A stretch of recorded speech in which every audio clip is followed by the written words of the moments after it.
అందరికీ నమస్తే. మనము పిల్లల్ని ఎప్పుడు కూడా దైవ స్వరూపులుగా చూస్తాం కదండీ. అంటే మనం పిల్లలు అంటే ఆడపిల్ల అయితే లక్ష్మీదేవి అని, మగపిల్లలైతే చక్కగా కృష్ణయ్య అని పిలుచుకుంటాం. ఇంకా హరి అంటాము. చక్కగా దేవుడి పేర్లతోనే ముచ్చటగా పిలుచుకుంటాం కదా. కానీ పిల్లలు అల్లరి చేసినప్పుడు ఏంటండి, మనకి విపరీతమైన కోపం వచ్చేసి అప్పుడు దేవుడి పేర్లు కాకుండా ఇంకా వేరే వేరే వచ్చేస్తాయి అన్నమాట. అంటే దేవుడి పేర్లు పెట్టుకుని మనం పిల్లలు అంటే పిల్లలు నిజంగా పిల్లలు చేయక అల్లరి మనం చేస్తే బాగోదు కదండి. కానీ మనం వాళ్ళ అల్లరిని భరించలేక చాలా వాళ్ళని దూషిస్తూ ఉంటాం అన్నమాట. ఆ పిల్లల్ని దూషిస్తాం వల్ల ఏంటో తెలుసా అండి, పిల్లలు అంటే విష్ణుమూర్తితో సమానం అండి. ఏంటంటే నిజంగా దైవం కూడా మనకి దూరం అవుతుందట. అంటే విష్ణుమూర్తి కూడా మనకి దూరం అవుతారట. అంటే లోక నాయకుడు కదండి. మన ఇంట్లో ఆయన లేకపోతే మనకేం జరుగుతుందండి, అన్నీ అనర్థాలే జరుగుతాయి. ఎలా అంటే ఒక పంతులు గారు చక్కగా శివుడికి పూజ చేసుకుంటూ ఉంటే ఒక చిన్న బాబు, అంటే చిన్న బాబు విష్ణుమూర్తి అందాల బాబుగా వచ్చి ఆయనకి కనిపించాడంట. అబ్బా నువ్వు ఎంత బాగున్నావో, నాతోటి ఉండు, నేను నిన్ను పెంచుకుంటాను అని చెప్పి ఆ పంతులు గారు చెప్పడం జరుగుతుందట.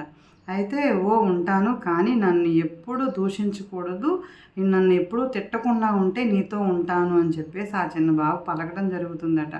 అయితే అలాగే అని చెప్పేసి ఆయన మాట ఇస్తాడటండి. అయితే ఒకరోజు ఆయన పూజ చేస్తూ ఉంటే ఆ బాబుకి ఆకలేసి ఆయన స్వామికి ఇంకా నివేదన చేయలే.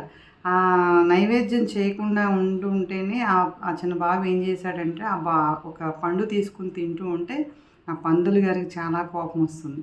నీకు చాలాసార్లు చెప్పాను కదా, స్వామికి నైవేద్యం పెట్టకుండా మనం తినకూడదు అని చెప్పేసి, అయినా నువ్వు ఎందుకు తింటున్నావు అంటే ఇంకా ఆ పండు తీసుకుని లాగేసుకుంటే ఇంకా చిన్న బాబు అక్కడి నుంచి వెళ్ళిపోతాడట.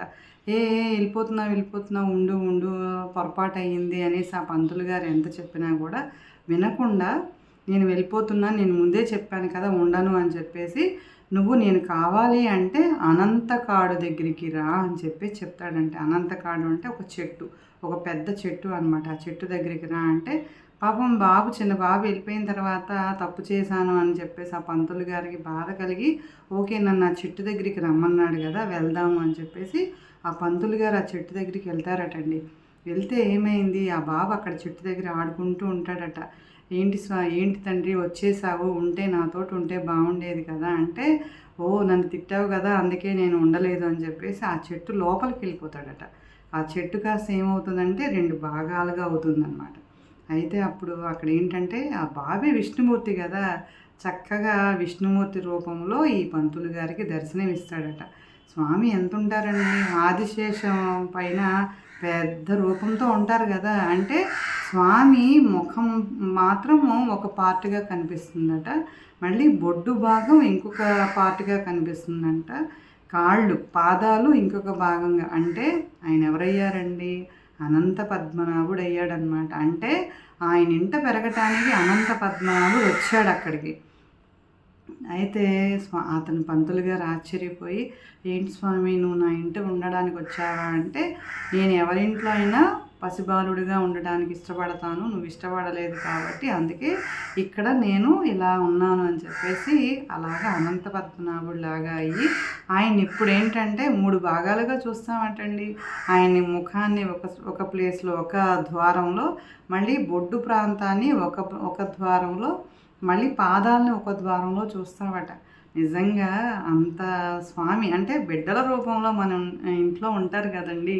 కాబట్టి బిడ్డల్ని ఎప్పుడు భగవత్ స్వరూపులుగా కాకపోయినా కూడానండి, మన పిల్లలు మనకు ఆనందాన్ని ఇచ్చిన వాళ్ళు కాబట్టి మంచిగా ముద్దుగా పెంచుకోవడానికి ప్రయత్నం చేద్దామండి.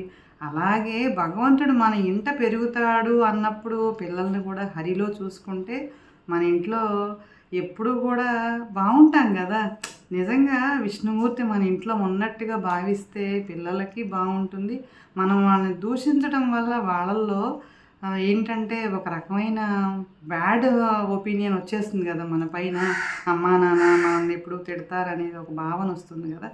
కాబట్టి పిల్లల్ని ఎప్పుడు అలా చేయకుండా మంచిగా చూద్దామండి. నిజంగా ఈ వీడియో నచ్చితే తప్పకుండా లైక్ చేయండి. Thank you. మీ రజని.